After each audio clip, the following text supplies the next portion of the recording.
Apocalipsis, el libro de la revelación de Jesús. El autor de este libro, que por cierto no se llama Apocalipsis, se nombra al principio. Fue escrito por Juan, lo que podría referirse al discípulo amado que escribió el Evangelio y las cartas de Juan, o podría ser un Juan diferente, un judío mesiánico que viajaba enseñando en la iglesia primitiva. Sea el Juan que fuera, deja claro en el párrafo introductorio qué clase de libro ha escrito. Primero que nada, lo llama una revelación o apocalipsis. La palabra griega es apocalipsis y se refiere a un tipo de literatura muy conocida para los lectores de Juan, debido a las escrituras hebreas y a otros textos judíos populares. El género apocalíptico registra los sueños y visiones simbólicas del profeta, los cuales revelan la perspectiva celestial de Dios en la historia y en los eventos actuales, de modo que el presente pueda ser interpretado a la luz del resultado final de la historia. Y Juan dice que este Apocalipsis es una profecía, lo que significa que es una palabra procedente de Dios para el pueblo de Dios, hablada a través de un profeta, usualmente para advertirles o para consolarles en un tiempo de crisis.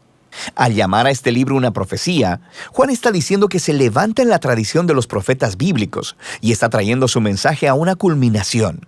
Esta profecía apocalíptica fue enviada a personas reales a quienes Juan conocía. El libro empieza y concluye con una carta circular que fue enviada a 7 iglesias en la antigua provincia romana de Asia. Ahora, el 7 es un número lleno de significado para Juan. Es un símbolo de plenitud basado en los 7 días del ciclo del Sabbat en el Antiguo Testamento. Y Juan ha entretejido el número 7 en cada parte de este libro. Ahora, con esta introducción, Juan nos ha dado una guía clara acerca de cómo quiere que entendamos este libro. La apocalíptica judía se comunica a través de imágenes simbólicas y números. No es un código secreto que predice la fecha del fin del mundo. Más bien, Juan está usando constantemente estos símbolos extraídos del Antiguo Testamento y espera que sus lectores vayan y descubran lo que significan estos símbolos al buscar los textos a los que están aludiendo. Además, el hecho de que es una carta significa que Juan en realidad está abordando la situación de estas iglesias del primer siglo. Así que, aunque este libro tiene mucho que decir a los cristianos de generaciones posteriores, el mensaje de este libro debe primero ser anclado en el contexto histórico del tiempo, lugar y audiencia de Juan, lo cual nos lleva a la primera sección del libro, el mensaje de Jesús a las 7 iglesias. Juan estaba exiliado en la isla de Patmos y vio una visión de Jesús resucitado y exaltado como el Rey del mundo y quien estaba de pie entre 7 candeleros. Y se le dice a Juan que este es un símbolo de las 7 iglesias en Asia Menor, el cual ha sido adaptado del libro del profeta Zacarías. Jesús empieza a abordar los problemas específicos que cada iglesia enfrenta. Algunas eran apáticas por su prosperidad y su influencia. Otras estaban moralmente corrompidas. Sus miembros todavía estaban comiendo comidas provenientes de rituales paganos y teniendo sexo casual en los templos paganos. Pero en otras de las iglesias, sus miembros permanecieron fieles a Jesús y estaban sufriendo acoso y hasta persecución violenta. Y Jesús advierte que las cosas se van a poner peores. Una tribulación que viene sobre las iglesias y las obligará a elegir entre la transigencia o la fidelidad. Para el tiempo de Juan, el asesinato de cristianos por parte del emperador romano Nerón ya había pasado y probablemente estaba en marcha la persecución por parte del emperador Domiciano. Así que la tentación era negar a Jesús, ya sea para evitar la persecución o simplemente para unirse al espíritu de la época romana. Jesús les llama a la fidelidad para que ellos puedan vencer o literalmente conquistar. Y Jesús promete una recompensa para todos los que se mantengan fieles en esas iglesias. Cada recompensa se extrae directamente de la visión final del libro sobre el matrimonio del cielo y la tierra.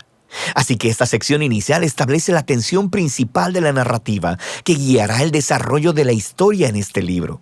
¿Permanecerá el pueblo de Jesús? ¿Heredarán el nuevo mundo que Dios tiene preparado? ¿Y por qué la fidelidad a Jesús se describe como una conquista? El resto del libro es la respuesta de Juan a estas preguntas.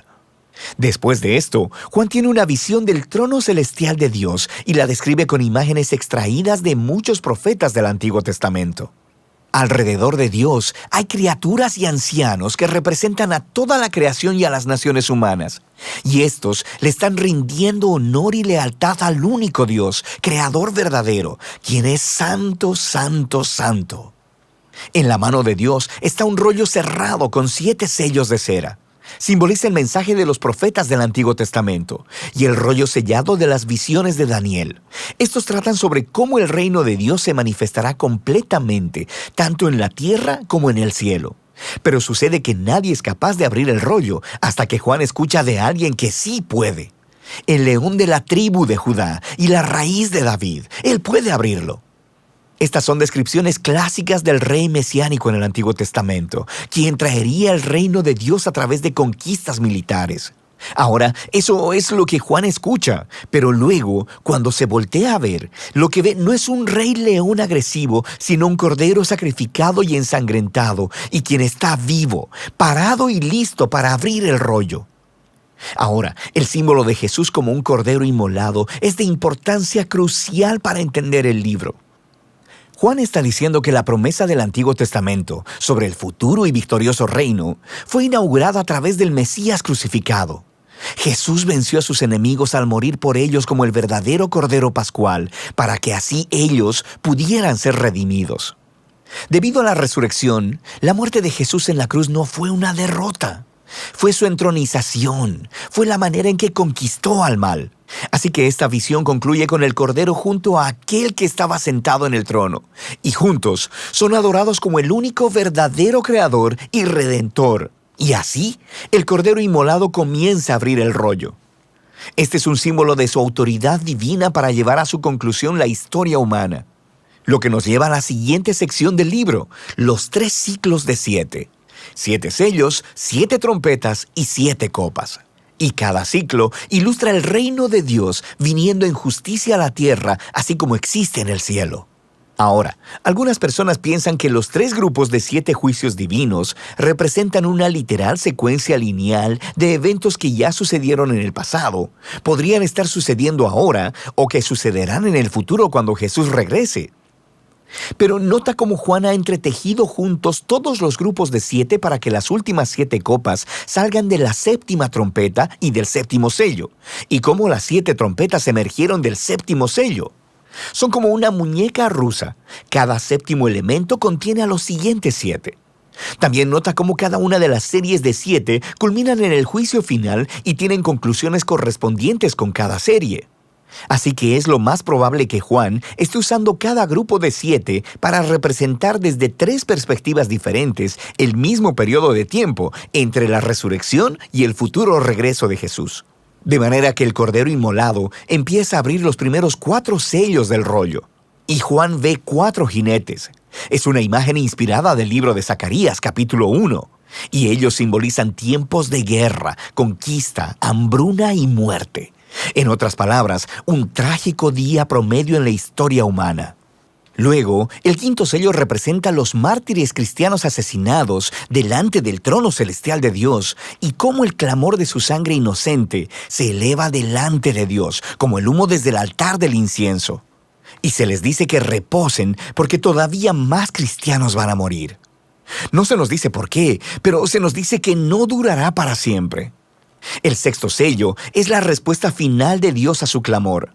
Él trae el gran día del Señor descrito en Isaías y Joel. La gente de la tierra claman, ¿quién podrá mantenerse en pie?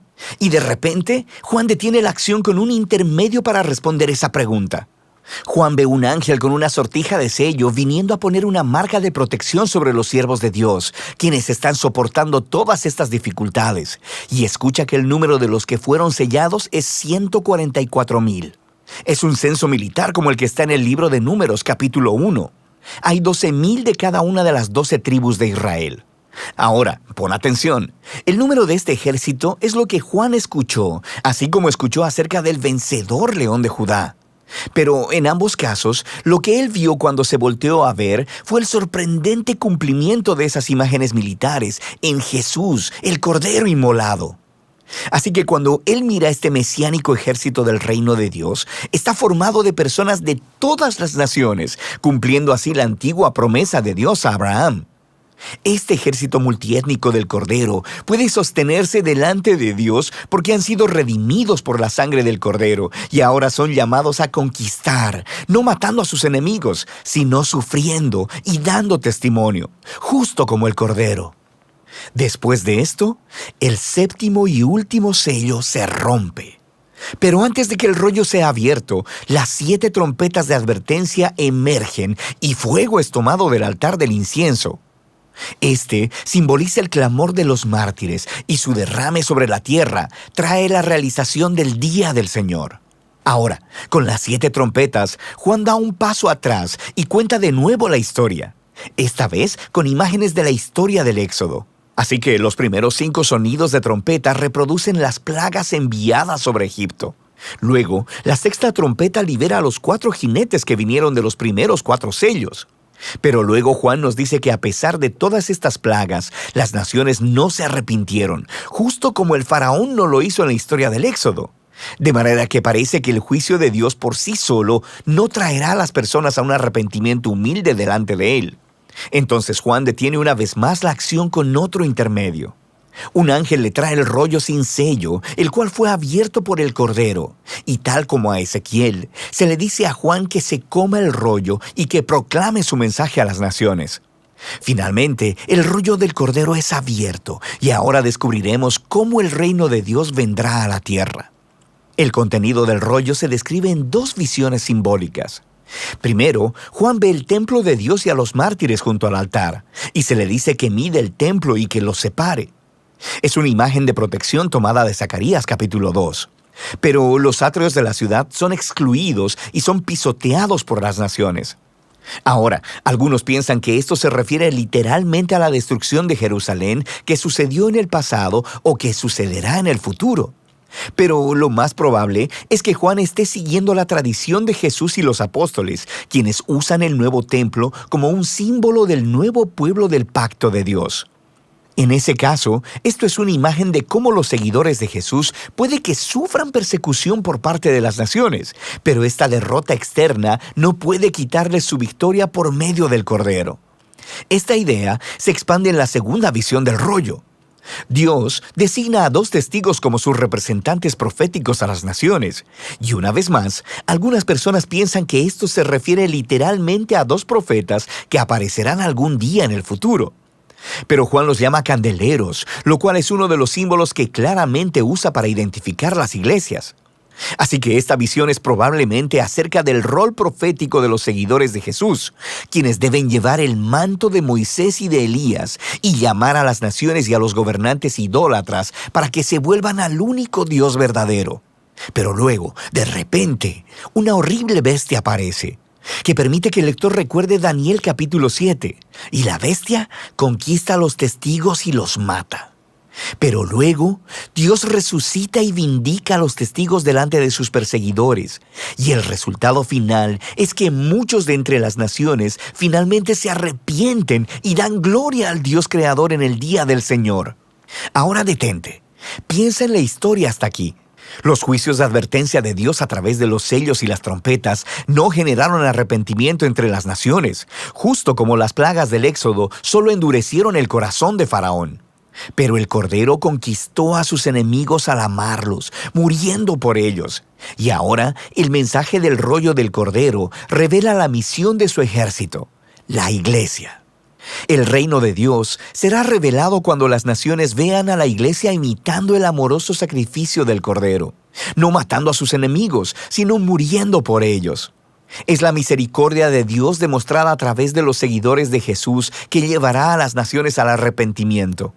Esta sorprendente declaración es el mensaje del rollo abierto que Juan ha colocado justo en el centro de todo el libro.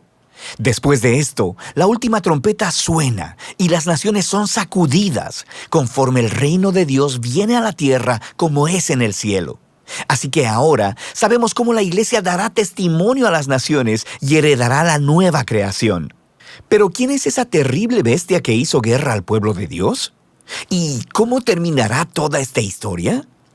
Juan nos dirá esto en la segunda mitad del libro de Apocalipsis.